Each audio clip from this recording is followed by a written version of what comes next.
The government of Canada has extraordinary powers at its disposal today to respond to a national crisis.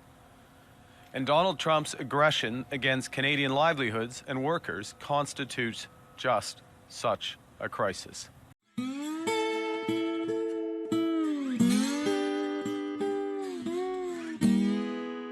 This is a couple of times now I've heard Mark Carney talk about how he can take away our rights and somehow fix all of our problems. The Liberal Party is a party of promises, but they have yet to deliver, and it's been nearly a decade. What Mark Carney seems to want is for you to surrender your civil liberties, surrender your civil rights, so that he can pretend that he's taking on Donald Trump, a man who is not worrying about Canada in the way that the Liberal Party wants to make you think that he is. He is simply worrying about his country, which our leaders should be doing. Instead of talking about how they're going to take on Donald Trump, they should be talking about how they're going to fix it to the point where we don't even have to worry about what the Americans are doing because we are our own nation. I'll show you another example of what he said in Kelowna just a couple of days back. And something that my government is going to do is to use all of the powers of the federal government, including the emergency powers of the federal government, to accelerate the major projects that we need in order to build this economy and take on the Americans. So did you catch that? He said that if you give him emergency power, if you give him the power of a dictator, if you surrender your freedoms, your charter of rights, if you surrender all of your civil liberties, he will be able to magically fix the economy. Now, it's the policies of the Liberal Party that have gotten us into this mess. Oh, he also said that he's going to balance the budget in 3 years. All you got to do is let him have emergency power. All you have to do is pretend that somehow he's going to fix a problem that he created, while he's trying to convince all businesses that they should pay more carbon tax. While he doesn't offer any solutions, right? He doesn't say that I'm going to fix the economy by doing X, Y, Z. Not even by doing X. He's just saying that I'm going to magically do it with this magic wand. All I need from you is to turn Canada into China, surrender all of your civil liberties, surrender all of your rights, make me the dictator of Canada, and I will somehow magically fix this economy by going after the American. Now, the American economy is about 90 days away from being able to walk all over us and not even know we were there. It'd be kind of like running over a little ant with a dump truck. Nothing. What they want you to believe is that Donald Trump is the enemy. And by doing so, they will get you scared and terrified to approve, to voluntarily give up your civil liberties. So as a person who doesn't get hysterical and I try to think my way through things, I ask myself, what is his angle? Right? Because I'm not going to become hysterical over Donald Trump, and neither should you. I'm not going to allow him to take away my ability to think clearly, because that's what he's relying on. That's what the Liberal Party is relying on. They're relying on you to be so scared and so overwhelmed that he's hoping that you will surrender all of your power, all of your civil liberties, all of your charter of rights and freedoms to this man, who will then somehow magically wave a magic wand and fix the problem. I mean, he's been in the background for many, many years and he hasn't fixed the problem. And people in England say he destroyed the economy, and he seems to have only one trick, right? That's to print money. Because he's a banker doesn't mean he's a problem solver. I know he likes to market himself as one, but the two things are not the same.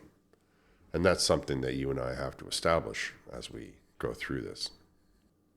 All right, so there are 4 primary sections of the Emergencies Act. They have the public welfare emergency, the public order emergency, the international emergency, and the war emergency. So I got asking myself, if he wants to invoke the Emergencies Act, which one of these is he going to use? And I feel like I can narrow it down to B, the public welfare emergency, or D, the international emergency. Though I have a preference, I will talk to you about both. Now, the one called the public welfare emergency, if the governor in council believes on reasonable grounds that a public welfare emergency exists in Canada and necessitates the taking of special temporary measures, he or she can, after consulting the lieutenant governor and council of the province or provinces where it is found, so declare by proclamation 6.1 and 14. If the emergency exists in only one province, such a proclamation can only be issued if the provincial lieutenant governor and council agrees that the emergency is beyond his or her capacity to address section 14.2. So what that says is that if you can get the governor general and all the lieutenant governors to agree that there's a problem that they can't handle, he can then invoke the public welfare emergency, and by doing so have dictatorial powers. A public welfare emergency is defined as one that is caused by real or imminent natural catastrophe, disease in human, animal, or plants, which is why you hear them talking about bird flu all the time, accident or pollution, resulting in danger to life or property, social disruption, or a breakdown in the flow of essential goods. So if the economy collapses, we will have a breakdown in the flow of essential goods. And because our government has a real issue with greenhouses and providing Canadians with cheap and abundant food, they will probably just try to blame us for not wanting to eat all the crickets. So there is a possibility that it could come from this angle, this public welfare emergency, because now that the steel conglomerates are electing to run to America faster, like sooner rather than later, this is going to cause a magnificent ripple in the Canadian economy, one that no amount of emergency power is going to fix. I will reiterate that he says he can he can green light the projects that we need without saying what a project is. He says he's going to green light the projects that are going to solve the economy without ever defining what those projects are. I think that it would be important for us to hear what some of those projects are before we go on ahead and say to ourselves, yeah, the sky is falling, because that's exactly what he's hoping you will do. He's hoping that you will panic. However, I do not believe that that's the section that he's hoping to invoke. And I base that on his rhetoric about how Donald Trump is out to get us and how he's taken on this other country. Because the international emergency is defined as such in the legislation. An international emergency is defined as being one involving Canada and one or more other countries, arising from intimidation or coercion, the real or imminent use of force or violence, so serious as to be a national emergency. So you see, that's why you keep hearing them say that he's trying to bully you, coercion. That's why you hear them saying that, right? We're not going to be bullied by Donald Trump, because the idea is that he has to make you believe that by invoking this part of the Emergencies Act, he's doing what's in response to another foreign leader who is attempting to be intimidating or coercive. That's why I keep telling you that it has absolutely nothing to do with Canada. Donald Trump is doing what he wants to do for America. He's looking after his own people, which our leadership should be trying to do. Our leadership should be thinking about the idea that we have all of these economic issues, and they have been there long before Donald Trump took the mantle back from the Democratic Party in the United States. Where was this government then? Where was the Liberal government then? They were in the House of Commons telling us all they had a AAA credit rating, and then there was nothing to worry about. So where's that AAA credit rating now? Why is there something all of a sudden to worry about? Because another country says we're open for business and you don't have to pay the carbon tax. See, that's the thing, right? The stark contrast between Mark Carney's economic model and Donald Trump's economic model. That's really the only difference here, is that if Mark Carney and the Liberal government had said to themselves that we aren't going to try to make the most expensive steel on earth, that we weren't going to force our smelters and our mills to do this ridiculous green stuff that not only gives us the most expensive steel on earth, but takes twice as long to manufacture. Not to mention the idea that they had canceled the pipelines so that we don't have another market. I mean, the list of reasons why the Liberal government got us into this mess is pretty long. It's pretty extensive. Now, by contrast, you hear other members of other political parties saying, you know what, we just got to worry about Canada right now. We can't do anything about what the Americans are doing. Now, I appreciate that when you're trying to sell something and somebody all of a sudden stops buying it, then yeah, you want to try and convince them that they should continue to buy it. I mean, that's business. And unfortunately, there's nobody in the Liberal government that understands how to deal with someone like Donald Trump, a man who has worked in the New York real estate market for much of his life. However, the solution is not for you to surrender your civil liberties, because what is he going to do? There's no magic wand. The problem is systemic. The issue is that we don't have anything in this country ready to pick up the slack. It's easier for many provinces to trade with individual states than it is with each other. We don't have any infrastructure programs. We got basically one highway tying the second largest country on earth together.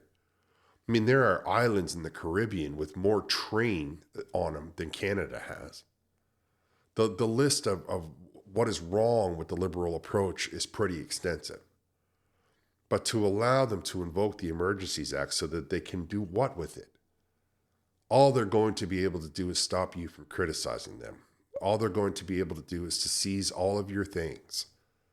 They're not going to be able to all of a sudden create businesses, because businesses do not want to operate in the environment that the Liberal government has built. If they did, they wouldn't be taking the first opportunity to get out of Dodge. And Donald Trump would be saying, well, where is everybody? It'd be crickets. The simple fact of the matter is that Donald Trump says these things, and behind the scenes in boardrooms where you and I don't get to go, where CEOs are talking with CFOs, or talking with production and, head of whatever in Eastern blah, blah, blah. Those guys all sit down or over golf or whatever it is, and they say to themselves, oh, this would be amazing. We could make a lot of money. We could make a lot of money, and then we would look really good, and we'd make a lot of money, and our shareholders would do great, and we would finally get to be able to pay off those debts. And we would be able to live in America. We wouldn't have to worry about living in, northern Canada, where everybody has got to sign 55 regulations before they can start their car. The idea that the Liberal Party is going to somehow fix this by taking away your rights is absurd. Further, I find it baffling that Mark Carney is not offering any solutions beyond empty words, platitudes. He's saying he's going to be able to greenlight these projects. What projects? You didn't have any projects when you prorogued Parliament. If you did, you would be talking about it. What projects did they have? They had the dental plan. They had the infrastructure bank, which didn't build anything. They had the housing accelerator plan, which also didn't build anything. Have they somehow managed to create a new plan? Have they somehow managed to come up with some idea that they pulled out of thin air? Because one would wonder why they didn't offer that plan in the first place. Maybe it's the dental care. Maybe it's the free medicine, the birth control. I don't see how any of these plans are going to help the Canadian economy. When you are the architect of destroying the east and west pipelines of this country, when you are the architect of destroying all of the possibility of Canada to reach foreign markets outside of the United States, something tells me that you don't have any kind of imagination to come up with a new plan. And if you did, why are we not hearing what said plan is? Why are we always hearing from you that it's always a promise? It's a thing that's just, it's a mystery. It's written right around the corner, but it never actually arrives. I think that we need to really pay attention to the fact that what he actually is asking for is the suspension of the Charter on Rights and Freedoms so that he can, I don't know what, green light the projects. He already has the NDP voting his way all the time. So what projects exactly what is in the way precisely? That's what I'm trying to understand. What exactly is in the way? And why is it that from Windsor to Kelowna to Halifax, all I hear him talking about is how he wants to take away your civil liberties and somehow this is going to solve the problem without ever offering a solution? Well, the only thing that he's ever said is that I'm going to take the carbon tax off the people, and going to put it back on businesses so that instead of paying the carbon tax at the pump, you're going to pay the carbon tax at the grocery store. You're going to pay the carbon tax at the furniture store. I've heard him say nothing else. I've heard him say a lot of stuff about how Donald Trump is a bad guy. I've heard him say that, yeah. But looking after your own is not a bad thing. That's not the way the world works. And I don't hear Mark Carney trying to look after us. I don't hear Mark Carney talking about looking after our own. And remember, he will be prime minister if the Liberal Party elects him to be prime minister before we have a right to, he doesn't even have a riding, but somehow he's going to be prime minister. I mean, don't get me started on the absurdity of that. All I'm asking you to understand is where's this plan? What can he possibly do? Take a look at the situation. Take a look at every premier in the country panicking. And then you explain to me, or let Mark Carney explain to us, what can he possibly do? The only way that we can solve this is to get people who caused this problem out of the way.